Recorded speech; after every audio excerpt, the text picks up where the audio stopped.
ये है young genius जिसका जोश हमेशा हाई रहता है। Hi, I'm Steven Samuel. I play many percussive instruments like cajon, darbuka, mridangam, tabla, but I'm specialized in drums. ये है यंग जीनियस, दुनिया में सबसे तेज रफ्तार से ड्रम बजाने वाला बच्चा। I've been rated as one of the youngest, fastest drummer in the world.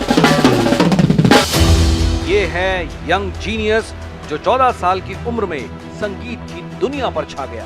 Network 18 पर एक अनोखा शो दंग करने वाले चेन्नई के स्टीवन के साथ, जो है लंदन के ट्रिनिटी कॉलेज से ग्रेड 8 ड्रम्स का इम्तिहान पास करने वाला सबसे छोटा बच्चा, वो भी 100 में 91 के रिकॉर्ड स्कोर के साथ।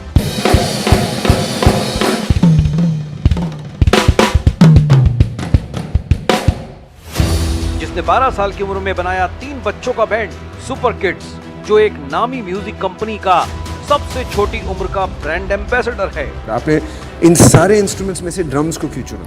Yeah, I love rhythm so much. So every heartbeat is a rhythm. Yeah. So I like the energy that I get from playing. ये तो पंचलाइन भी बढ़िया बोलता है। Every heartbeat is a rhythm. जिसके कायल खुद ए आर रहमान है और जिसका गाना 10,000 रीजंस YouTube पर धूम मचाते हुए 4 करोड़ से ज्यादा बार देखा जा चुका है।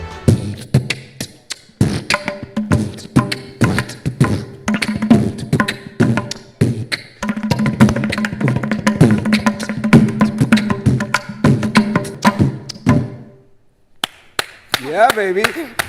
आ रहा है ये यंग जीनियस